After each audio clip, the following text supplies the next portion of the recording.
এতিয়া মই এটা এটাকৈ ৰিজাল্টৰ ক্ষেত্ৰত আহিব খুজিছো প্ৰথমতে মই অসম আৰক্ষীৰ ৰিজাল্টৰ বিষয়ে আপোনালোকক জনাব খুজিছো মই যতে মিটিংত যাও আমাৰ ডেকা লৰাবিলাকে মোক এইটোৱে খুদে মামা ৰিজাল্ট কেতিয়া দিব মই আজি কৈ দিম যিসকলে পাব তেওঁলোকক মই অভিনন্দন জনাম যিসকলে নাপাব অহাবাৰ পৰীক্ষাৰ বাবে আৰু প্ৰচেষ্টা চলাব মন বেয়া নকৰিব আৰু সকলোৱে যিসকলে পাব তেওঁলোকৰ কৃতিত্বক লৈ আমি সকলোৱে গৌৰৱ কৰিম আৰু যিসকলে নাপাব তেওঁলোকে পুনৰ প্ৰচেষ্টা কৰিম পৰীক্ষাৰ এটা ৰিজাল্ট ভাল বেয়া দুইটা আহে তাক লৈ বহুত চিন্তা কৰিব নালাগে we should take life as challenge জীৱন প্ৰত্যাহ্বানেৰে পৰিপূৰ্ণ ৰিজাল্ট আপোনালোকে জানেই OMRCত আপোনালোকে চাইয়ে আছে গতিকে পোৱা আৰু নোপোৱা দুইটাই জীৱনৰ একোটা যাত্ৰাৰ সংগী বুলি আমি ধৰি ল'ব লাগিব মই এতিয়া আপোনালোকক জনাই থৈ যাম সাব ইন্সপেক্টৰ আমাৰ UB AB কমিউনিকেশ্যন এই তিনিটা ক্ষেত্ৰত অসম আৰক্ষীয়ে সাব ইন্সপেক্টৰ পোষ্টৰ পৰীক্ষা পাতিছিল ইয়াত পদ আছিল 203টা ইয়াৰে ইতিমধ্যে লিখিত পৰীক্ষা হৈ গল আৰু এই লিখিত পৰীক্ষাত যিসকলে উত্তীৰ্ণ হল যিসকলে কাট অফ নম্বৰ পাবলৈ সক্ষম হল তেওঁলোকৰ তালিকা 6 মাৰ্চ তাৰিখে আৰক্ষী বিভাগে প্ৰকাশ কৰিব 6 মাৰ্চ তাৰিখে লিখিত পৰীক্ষাৰ ৰিজাল্ট হোৱাৰ লগে লগে PST আৰু PET আৰম্ভ হ'ব আৰু PST আৰু PETৰ এডমিট কাৰ্ড আপোনালোকে 9 মাৰ্চত ডাউনলোড কৰিব পাৰিব আৰু PST আৰু PET 17 মাৰ্চৰ পৰা আৰম্ভ হ'ব এয়া হল অসম পুলিচৰ সাব ইন্সপেক্টৰ UB AB আৰু কমিউনিকেশ্যন ইয়াৰ বাবে যি পৰীক্ষা হৈছিল ইয়াৰ পিছত আমাৰ এটা ডাঙৰ পৰীক্ষা হৈছিল কনষ্টেবল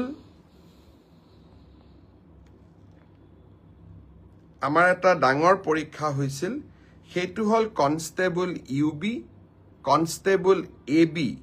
কনষ্টেবল কমিউনিকেশ্যন আৰু sub officer fire and emergency service কনষ্টেবলৰ UBত পোষ্ট আছিল 1760টা কনষ্টেবল ABত পোষ্ট আছিল 2301টা কনষ্টেবল কমিউনিকেশ্যনত পোষ্ট আছিল 466টা আৰু সাব অফিচাৰ ফায়াৰ সাৰ্ভিসত পোষ্ট আছিল মাত্ৰ এটা এই গোটেই পৰীক্ষাটোৰ ইতিমধ্যে PST আৰু PET কমপ্লিট হল এই পৰীক্ষাটোৰ যিসকলে PST PETত কোন পাছ কৰিলে ইয়াৰে ৰিজাল্ট অসম আৰক্ষীয়ে 12 মাৰ্চ তাৰিখে ঘোষণা কৰিব অৰ্থাৎ কনষ্টেবল UB AB পৰীক্ষাৰ প্ৰথম ৰিজাল্ট 12 মাৰ্চ তাৰিখে প্ৰকাশিত হ'ব ইয়াৰ পিছত আপোনালোকে নিজেও জানে যে এটা লিখিত পৰীক্ষাত আমি অৱতীৰ্ণ হ'ব লাগিব আৰু এই লিখিত পৰীক্ষাটিৰ বাবে যিসকলে কাট অফ মাৰ্ক পাবলৈ সক্ষম হ'ব তেওঁলোকে এডমিট কাৰ্ড 17 মাৰ্চৰ পৰা ডাউনলোড কৰিব পাৰিব আৰু finally AB UB written test 23 মাৰ্চত অনুষ্ঠিত হ'ব ইয়াৰ পিছত অসম আৰক্ষীত ড্ৰাইভাৰৰ 667টা পোষ্টৰ বাবে PST আৰু PET অনুষ্ঠিত হৈছিল এই ড্ৰাইভাৰৰো PST PETৰ পৰীক্ষাৰ ৰিজাল্ট অহা পৰহি দিনাখন অৰ্থাৎ 4 মাৰ্চ তাৰিখে অসম আৰক্ষীয়ে ঘোষণা কৰিব ইয়াৰ পিছত স্বাভাৱিকভাৱে ড্ৰাইভিং টেষ্ট হ'ব আৰু ড্ৰাইভিং টেষ্টৰ পৰীক্ষাৰ বাবে এডমিট কাৰ্ডো 4 তাৰিখৰ পৰা লাভ কৰিব পাৰিব আৰু written test driving test written পিছত হ'ব প্ৰথমতে ড্ৰাইভিং হ'ব ড্ৰাইভিং টেষ্ট 10 মাৰ্চত পৰা অনুষ্ঠিত হ'ব অৰ্থাৎ 4 তাৰিখে PST PET ৰিজাল্ট দিব এডমিট কাৰ্ডো 4 তাৰিখে দিব আৰু 10 মাৰ্চৰ পৰা ড্ৰাইভিং টেষ্ট হ'ব আৰু ফাইনেলি ইয়াৰ পিছত এটা লিখিত পৰীক্ষাটো আমি এপিয়াৰ কৰিব লাগিব এতিয়া মই আহিছো কনষ্টেবল ABCDO অৰ্থাৎ কমান্ডো বেটেলিয়ন এই ক্ষেত্ৰত ইয়াত পোষ্ট খুব কম আছিল মাত্ৰ 164টা পোষ্ট আছিল 164 কাৰণ কমান্ডো বেটেলিয়ন বিলাক নতুন বেটেলিয়ন ইয়াত ভ্যাকেন্সি অহাৰ এতিয়া প্ৰশ্নটো বহুত কম কমান্ডো বেটেলিয়নৰ ৰিজাল্ট আমি আমাৰ কাট অফ মাৰ্কস যেটো PST আৰু PET যেটো কাট অফ মাৰ্ক তাক আমি 27 মাৰ্চ তাৰিখে ঘোষণা কৰিম অৰ্থাৎ কমান্ডো বেটেলিয়নৰ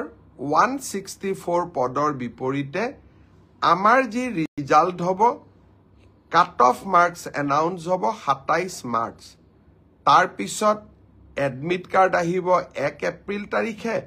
আৰু সাইকোমেট্ৰিক টেষ্ট 8 এপ্ৰিলৰ পৰা অনুষ্ঠিত হ'ব আমাৰ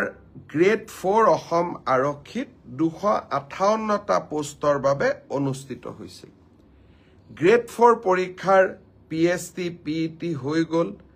আৰু কেইটামান হ'ব বাকি আছে 15 মাৰ্চলৈকে চলিব হে ইয়াৰ PST PET ৰিজাল্ট আমি দিউতে কিছু পলম হ'ব 30 এপ্ৰিল পাবগৈ এয়া হল অসম আৰক্ষীৰ সম্পৰ্কত আপোনালোকে জানিব বিচৰা তথ্য ইয়াৰ পিছত বহুত লৰা ছোৱালীয়ে মোক সুধি আছে যে ADRE ৰিজাল্ট কেতিয়া দিব ADRE ৰিজাল্ট 7 মাৰ্চ শুক্ৰবাৰে আমাৰ গ্ৰেড 3 আৰু গ্ৰেড 4ৰ যি আমাৰ ৰিক্ৰুটমেন্ট কমিশন আছে তেওঁলোকে ঘোষণা কৰিব যিমান কেইটা পদ আছে তাৰ বিপৰীতে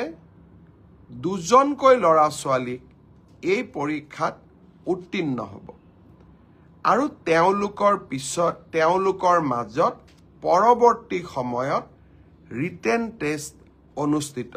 অৰেল অনুষ্ঠিত হ'ব অৰ্থাৎ লিখিত পৰীক্ষাৰ ৰিজাল্ট গ্ৰেড 3 আৰু গ্ৰেড 4 আমি 7 মাৰ্চ তাৰিখে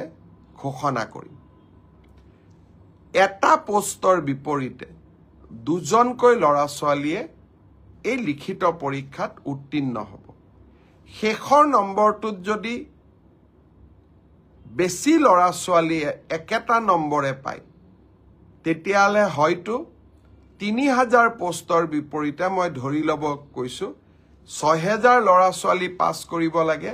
কিন্তু একেটা নম্বৰ যদি বহু পৰীক্ষাৰ্থীয়ে লাভ কৰে তেতিয়া হলে একে নম্বৰ পোৱা লৰা ছোৱালী সকলেও পৰীক্ষাটো ডেফিনেটলি পাস কৰিব অৰ্থাৎ আমি যদি ধৰি লও 50 is a cut off mark কিন্তু 50 যদি 50 জন লৰাই নম্বৰ পাইছে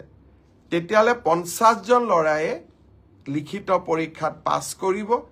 গতিকে 1:2 বুলি কলেও 1:2 একেবাৰে গ্ৰামাটিক্যাল সেন্সত নহব হয়তো দুজন চাৰিজন লৰা ছোৱালীয়ে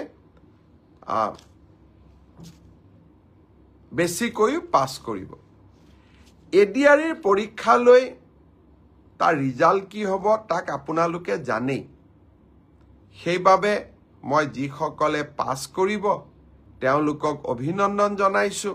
যাতে অৰেলৰ বাবে তেওঁলোক হাজু হ'ব পাৰে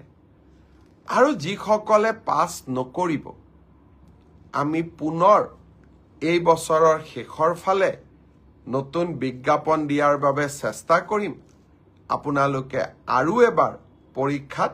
অৱতীৰ্ণ হ'ব আৰু লগতে অসমত উদ্যোগসমূহ আহিব মুখ্যমন্ত্ৰীৰ আত্মনিৰ্ভৰ অসম অভিযানো আছে আমি নিজকে তৃতীয় আৰু চতুৰ্থ বৰ্গত নহলেও বেলেগ ধৰণে পাছ কৰি বেলেগ ধৰণেও জীৱন সফল কৰাৰ বাবে আমি প্ৰচেষ্টা কৰিম বহুত ল'ৰা ছোৱালীয়ে মোক কৈ থাকে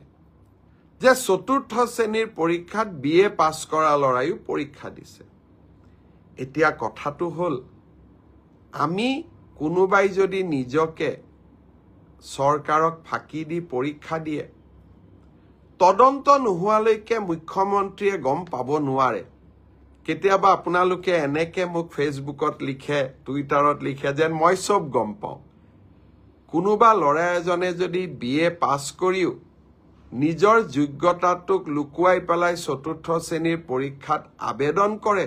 মুখ্যমন্ত্ৰীজনে কেনেকে গম পাব আপোনালোকে খবৰ দিব আপোনালোকক আমি সুবিধা দিম যে এনে যিসকল লোকে আপোনালোকে দেখিব যে লিখিত পৰীক্ষাত পাছ কৰিছে কিন্তু এডুকেশ্যনেল কোৱালিফিকেশ্যনক তেওঁলোকে লুকুৱাই ৰাখিছে আমি সুবিধা দিম আপোনালোকক অভিযোগ দিয়াৰ বাবে যাতে অৰেল পৰীক্ষা হোৱাৰ আগতে বা মৌখিক পৰীক্ষা হোৱাৰ আগতে আমি আপোনালোকৰ অভিযোগবোৰ